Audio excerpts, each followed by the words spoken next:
Hello and welcome back. I am Arumba. Thank you for joining me. Let's play some more of our the Filthy Tutor campaign with Civ 5 and Filthy Robot. How's it going? Oh no, I'm he's doing gonna. well, man. Is he gonna beat us?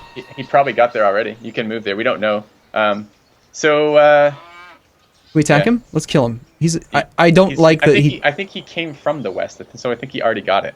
Yeah, but that's why we should kill him because he stole our. He's not gonna cough up the knowledge of the ancient rune if we like extort him. Well, how do you know? It's gone. Have you ever tried it? Well, I do want to move to it. Move past him. Move to the bison. Make sure it is gone. I can't get all the way to there. Could be a barb. Okay, move to the hill then. So wait, what is this called again when you do this? Where you can tell what the units are? Well, it's actually removed, and it only works for non-combat units. It's called radaring, but that's not what's happening there. It is essentially giving us information we shouldn't have. How is that not radaring then? I don't even think there is a unit there. I think that's just a pathing thing. So what I think it's doing is because it can't see that tile, so it can't path us there because it doesn't have a direct route to it because the scout's there. I think if you click on it anyways, I think it still goes. Oh. One tile to the west. Okay, the rune's gone. We could, for example, in this stage, and versus a player, if I were in this scenario, and let's say the rune was still there, I'd war the scout. And I'd war the scout because it was zone of control and he wouldn't be able to get the rune before me. If you were him or if you were us? If I were us this turn and the rune was still there. Right. Because the thing was here. Yep. He's here. Yeah, he starts adjacent to me. You would have moved. He moves to a tile adjacent to me, which is the bison that takes all of his movements and actions. Right. But to be clear, you would have moved first, then declared. Because otherwise he would have zoned us. Gotcha. Yes, exactly. Sneaky. You're a sneaky player. Okay. Scout more. Gotcha. Yep. Hill. We've already met Yep. That was that's accept embassy. So we get to see. Is it the same? It's not the same as with city states. We only got to see 2 tiles away from his capital. It's not based on one tile from his borders. We got sight 1 turn worth of sight in his capital. Gotcha. And I think if you look at the way I think there's 1 tile we can see 3 tiles out. No, it's a perfect. No. Yeah, but it's blocked by rough terrain. I'm not sure. I want to say yes. I want to say it's exactly that 1 turn of sight in his cap, I think. Okay. So just keep going west then. Yep. Okay. Stonehenge gone, that's fine. All right. So we're growing next turn. We're on production focus. We can't lose any food to grow again though, right? So mouse over the little 1. Nope. Yeah, we're exactly. So we can't lose any food. Okay, that's fine. Oh, that's too bad. We only need 1 more production for that. No, it finishes. Because production focus. When we get the hammers, as the citizen grows, we'll get the hammers that it works. Oh, yeah, that's so smart. Gotcha. Okay, so which tile do you think he's going to work? He's probably going to choose one of these 2. 100% going to choose the iron. No, because we told it we care about production. That's what we care about. If we want it to grow to the copper, we can tell it to gold focus, and it will take one of the gold tiles, but it might go silk there. And I'm not, because it just weighs them all equally, right? The gold, it's 2 gold. Yeah. So, and unlike Civ 6, you can't tell it to value 2 tiles. So if we really wanted to grow to copper, we tell it to value production and gold, but we can't do that in Civ 5. That's a Civ 6 feature. Yep, I'd move right there. Okay. That's not good. No, that's fine. We get a spearman. Push that spearman right into the gold tile. Yep, that's an archer. He can't see us. He's on low terrain, so he needs to move to the hill. He'll move to the hill. We'll just 1-shot him with the spearman. It'll be fine. Okay. We do have a decision to be made here, and that is, are we saving money to purchase tiles? Are we getting an archer? Are we hard building an archer or purchasing an archer? And are we saving money to get tiles or not? I have no idea. These are difficult questions you're asking me. We're making 8 gold per turn. No one else wants to buy iron. What do you want to do? You tell me. You're giving me too much to process here. All right. Well, either way, we're not doing it this turn. We could do it next turn. Let's end the turn, and let's see how many turns it would take us to build an archer. I'm partial to an archer right now. Yeah, I feel naked right now compared to playing Civ 6, having 3 slingers so early in the game. Like we have 1 combat unit and 2 scouts still. Yeah, barbs are a lot less aggressive in this game though. I want to chop out the calendar resource here with the. So okay, we're actually setting up for settlers here. No, I guess I don't want to chop out the calendar resource. Okay, let's move him to the copper. So archers 4 turns. But we're gonna. And yeah, we already are min-maxing food, right? How much plus food are we right now in the city? Because we're not stagnant, we are growing. So you don't have to go into the screen. You can do it from the outside screen. And when a lot of those decisions we don't have to make from here. So just mouse over that. Yep. So if we lose 1 food, we're gonna go stagnant, right? Because we're only. Yeah. So do we have? We can unwork. No, we don't. We don't have. Are you sure that's? No, we're plus 2. Two food maybe. Hold on. Let's see. Yeah, we're gaining 2 total per turns. We're 2. So you do have to go to the screen. It's different than what you're looking at here. This information's not telling you the 2. It's 2 food we can lose and be stagnant. Okay, you might. I guess you're right here. So go ahead and grab. Or if we actually did go straight to a settler, we could just go negative like 8 food, if possible. Yeah. But okay. That's what I'm talking about right now. Do we want to? I guess clearing camp's going to give us gold anyways. I'm very tempted to just get that archer out right now for free and then start building a settler. We can worry about gold from selling stuff to AI later. We can sell them luxuries and we get them online too. So I'm okay with that. Let's purchase the archer. And actually, if we want to min-max it, we wouldn't purchase it. Well, it depends. Do we want to start clearing the camp ahead of time? Yeah, we do. Let's get the archer. I'm happy with that. Listening to you make decisions in your head is funny. Okay, so 200 gold is justifiable to buy an archer. That's what you're saying. Yep, that's what I want to do right now. It's going to screw our tile purchasing. But then, I like the time for our settlers. And we're going to hard build a settler. Okay, so build a settler, buy the archer. Yep. The same thing as in Civ 6. We can't use this guy this turn. Gotcha. Okay. That's correct. Start work on that gold tile with the. Okay, so now we just need. What we need to pay attention to is the production in the bottom left here, because it will do the conversion for us, so we don't have to work it out ourselves. I believe it's 1-to-1 for the first food. I think it's 2-for-1 for the second food, and 3-for-1 for the third, or something like that. It's one of these deals. It's just easier to mess with the tiles than it is to memorize that formula and work it out each time. So first we'll unlock all the food tiles because they're the raw worst. hammers as much as possible. So and the bonus is we get the gold off this too. Take that. So what is this? That's 15 production. Now see the comparison between the stone and a cattle. Okay, so we're at 15. Well, remember we have an unemployed citizen, so it's giving us 1. That's at 15 with the stone. So we got no benefit from that. That 2 food gave us nothing. There's no point to that. But there's no other double production tiles, so would we rather work the gold? What's the 3 food do? The 3 food might give us might be the conversion. Actually, it shouldn't, because we already get the 1 hammer from that, that's right. So what we should do is we should buy the other copper and work that.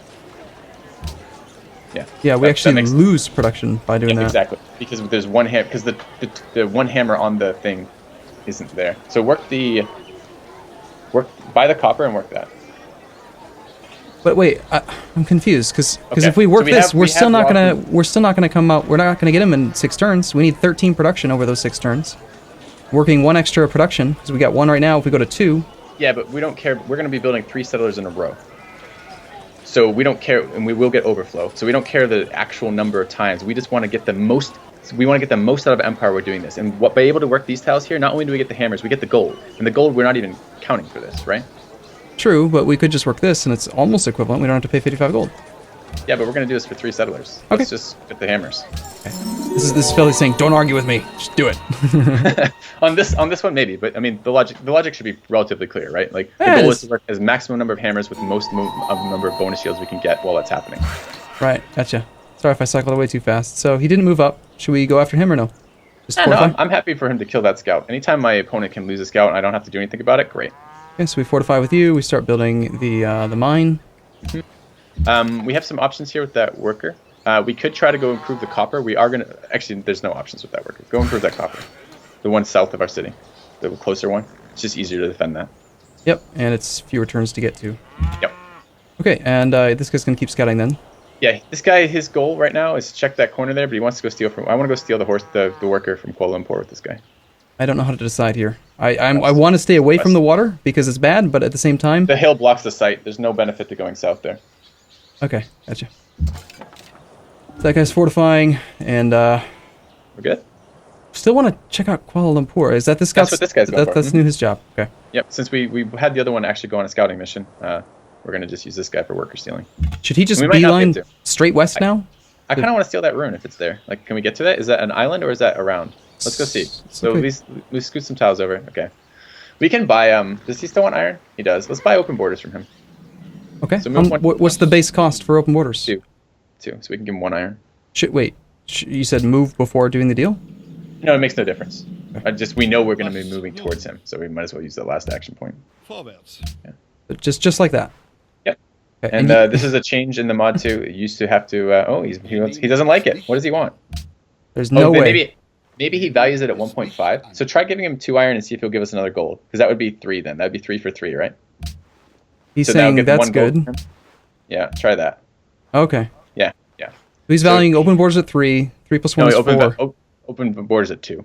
2? But he wasn't willing to round the iron up for the gold. So this is probably part of how this works, right? Probably what it is with the iron is because it's the minimum unit of iron is 1. That doesn't actually make sense either. This makes sense from a value. This is 3 and 3. That's equal, right? Open borders are worth 2. 1 gold is worth 1. 2 iron at 1.5 is 3. But it doesn't make any sense to me why he doesn't round the iron up for open borders. Yeah, he won't do this. He won't do open borders for 1. That doesn't make any sense to me. Sweet. And as I said, I don't dick around with AI interactions past the very few games I do Deity. So I don't have an answer for that.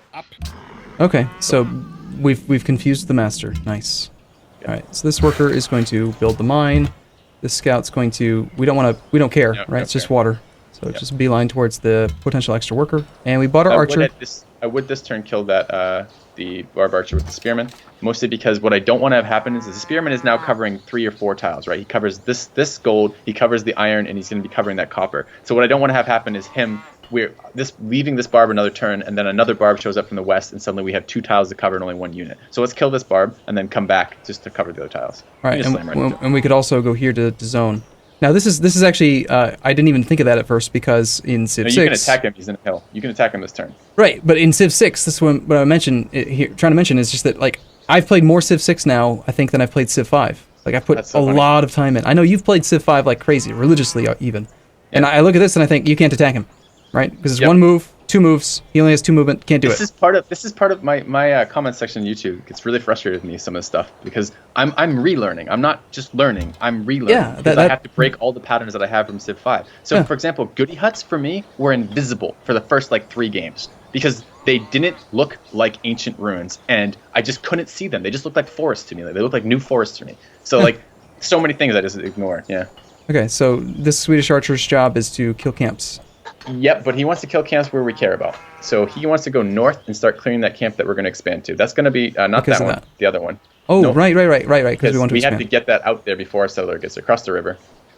And okay, so again, I've got to reprogram because in Civ 6 the movement is different and it is just different. But if this were a scout, it'd be fine to go here. But because he doesn't have the ability to cross the river free, we want to cross the river with our second move. Yeah, exactly. Gotcha. Okay. Cool. We have this guy. Why did it say I need to give this guy an action? I had told him to build this last turn. Because the barbarian was in range. He's basically the worker spotted a barbarian, and it as a kind of like courtesy convenience thing, your workers who are doing something will now prompt you again because the barbarian was close to it. Within attack range or within vision range? I think it's vision range, but it might be attack range. I think it's vision range. Okay. Gotcha. And I'm going to set a pattern of habits here. It might drive you nuts eventually, but this is probably good in the at least the short run and probably the long run. Well, whenever you have a worker improving a luxury or improving a strategic resource or improving a road, I want you to actively tell it to do that each turn. Okay. Do I need to memorize the shortcuts? Is there a generic shortcut? N for mine. So it's Makes different. Total sense, right? No. Is there a different button for every improvement? Yep. And the only one that makes any sense is pasture. No, great. Yeah. Okay. So you want me to do that and that? Gotcha. Done.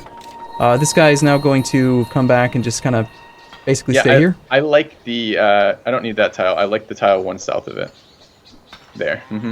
Because he needs to cover the copper now as well. So getting him centralized is what we want to do. Okay. Yeah.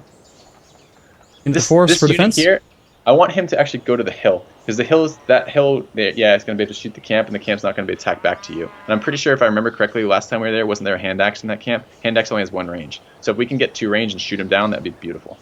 Okay. And the camp might even be cleared. The AI will clear camps, and that will be fine if they clear that.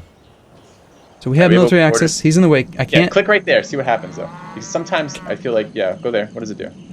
Okay, it does actually go that way. Sometimes I feel like it peaks in the unit and then recalculates the path, and I'm not sure what the incidents that prompt that versus aren't, but that one didn't do it for us, unfortunately. Okay. This is what I like to see. When you're building settlers, this is what I love to see. You're working all mine tiles, some of which have already been improved, and we're improving more of the mine tiles as we're building settlers, and we're getting tons of bonus gold that we wouldn't be getting otherwise. This is great. Okay. And again, this is a huge difference from Civ 6, because with Civ 6, you don't have this no food situation. It's just food is food and production is production when you're making settlers. Yep. He's fortified there. Yeah, it's annoying. He's fortified because the barb's there. We can go to another hill. See the other hill, the grassland hill adjacent to the gems? Is there a way to see how many fortification levels he has, since you said he can fortify twice? When we're at war with him, you can't see enemy promotions when you're not at war with them. When you're at war with them, you'll be able to see it will represent as a combat bonus. And when he's fortified twice, it will be a 40% combat bonus. When he's fortified once, it will be 20% combat bonus. But we can't see that now, no. Okay. So where did you want to go? See that wooded hill next to the gems? Wooded hill next to the gems. One northeast, that one. That's a hill? That one. Yep. How did you know that was a hill? They're 1 1 1 1 1 1. How could you tell? Because it has a slight rise. in the graphics, and I played. There's enough no, that no, no. It's the exact same. You can't. Look at the eastern side of that tile. Horse manure. See the rise of the grassland hill over there? I don't believe you. So we're gonna go this way then to that hill. So you're just basically scouting for a hill. He's actually not a brute. slinger. That's fine still. That's fine. We can shoot him still. Brute. I'm gonna keep calling them slingers, even though they're not slingers. They're what are they called? Hand axe. That's a brute. That's just a warrior. Right. But the hand axes are hand axes, not slingers. Okay. Yes. So next was we're heading towards construction, right? Yep, that sounds pretty good to me. Construction or ironworking, both are fine. Masonry, either way, is fine. We should go for bronze working first. No, okay. That's not true. We should get construction first because it's cheaper, right? Well, bronze working doesn't feed in. It's always going to be the vertical columns for comparisons, because each vertical column gets more expensive in terms compared to the last set of vertical columns as you go, to the right in the tech tree. So. Right, gotcha. So he's in flat terrain here, which is not exactly good, but I understand why you want to position him in the center. And I'm not worried about it. He's strong enough to handle anything barbs throw at us in the early game, unlike in Civ 6. Yeah, Civ 6, I feel like the barbarians are weak right now in this Civ 5 game. Okay, this is problematic. See the borders expanded to that tile? There's no tile that you can steal from now. So what we need to do is actually work him around. So go there. Go one tile west. Let me see what's there. Okay, there's the worker. So he's going to hide it in the city next turn because he can see us. Yes. So actually, and we want him to do that right now. So go one tile north. Don't get in range of the city shop. That's fine. Because what we wanted to do is now he's decided to improve the wheat first too. That's interesting. Oh shoot! This scout did continue his turn. It didn't prompt me again, and he did go there. That's okay. He went there, and then he went apparently multiple moves to get over to here. So we lost the turn of movement. That's okay. No, it's not. It's the end of the world. We need to start over. Hill. That's not a hill, but okay. Yes, it totally is. Okay. No, I don't believe you. Okay, nothing to do. 3 turns, good. Wait, no, there is something to do. Mine. Yes, do it. You were checking, weren't you? You were testing me. Is there going to be an exam, final exam? When will it be? That's right. It will be in the YouTube comments. Will be your final exam. So there's the mine, and okay, and now these are finished, and now we have an option, at least the one. So this is early enough in, and we're settling towards luxuries. I'm comfortable with our happiness, especially when we get that copper online in a minute. We could sell the gold. And you can see over there that the Shoshone want to buy it. They want gold. Okay. So what's the memorized number that you have here for gold? Based on how much they hate you, and I believe I think it's friendly is 8, but it might be 7. He's offering. There's changes on speed. We don't want fucking horses, and we don't want embassy. He doesn't have 8. I would take 6, and I guess we could deny him a resource of some sort. We could take a horse maybe with that as well if he'll do that. See if he'll do 6 and a horse. He'll do 6. Okay, so and then we try to take 1 horse. Could we then trade this horse to someone else? No, you can't trade stuff that you get like that. Okay, good enough. Okay. How do you value a horse per turn? Like, what's it's the same. All the strategic resources are the same as iron. So 1.5 gold per. Yep. Okay. And so does that mean every single strategic resource has to be traded away one at a time? Yep. Okay. Drives you nuts. Straight west then, or? No, you get shot by the city there. It's two tiles range, and cities. The city shot ignores terrain, so it can shoot over hills even if it's not on a hill. Oh, okay. That's nice. So there is no way to that goody hut. Okay, it's on an island. So we'll just keep scouting. We have players to meet still, so we want to meet as many players as we can and as many city-states as we can for gold. Okay, start plugging away? Or is he going to take the camp if we do it? He will. He will, and I don't care, because I want the camp. And normally I would try to do that. If it was a camp somewhere else, I would care, but this is where we want to settle, right? Unless we're settling somewhere else. We choose this, for example, if we choose to settle on our archer, then I don't want to give him that camp. But we're only doing 4 cities because we went tradition, so we really do need to choose the really good locations. So we want this silk, we want that gems. We want to go there, and then we probably want to go to... This is shit down there. This is shit to the west. This is something that we didn't make any consideration to, which we ought to have done. Which is when we're settling cities, you do want to base some of your settles based on how good the land is for settling, especially with tradition, because you're doing less cities. The cities need to be better. Okay, I'm not seeing any good locations. That actually leads me towards wanting to go like here and here, so that we could actually have 3 close by. And I don't want to settle a tradition city off the river, like in that spot you're thinking about over there. Desert? I don't want to do that. Okay. The tradition cities are too dependent on the land they settle. Like Liberty cities, they don't care as much because there's a lot of bonuses that the city is given through the social policy tree. The tradition cities need to have good land. Well, where else would we settle though? Because there's nowhere else. Look, I can answer that in a second. Give me a second. Sorry. That's all right. So we're gonna settle something for the silver and the extra copy of the silk and the gems. That's gonna be at least one. We're gonna settle something that picks up the ivory because we need to get that ivory. Ideally, it will be. We probably end up settling. If I had to guess, just looking at that, it would probably be the flatland river tile adjacent, one tile north of the bison. If I had to guess. There. One tile west of that. Yeah, probably there. You didn't mention the forest. No, I did. That's true. I didn't specify forest versus unforest. Now, the option we could do, we don't have to settle that one. If you look a little bit south, we can look around for, and I don't know, we're kind of running low on the session time to talk about this. Let's do this with another session because we're going to want to talk about where to settle cities anyways. So maybe we just keep moving on this one. But there's no pins system in Civ 5, so we can't indicate what we were thinking, which is unfortunate. Is there a mod for that, I wonder? There probably is. Probably. Yeah. So the nice thing about the DLC stuff, which is what we have in here, both the map and the mod, they're DLC, so they can be used in multiplayer. That's why they're DLC. Okay. Well, we'll just have to talk about settles then next episode. Right, We'll see you. Me too. We'll see you tomorrow. See you tomorrow.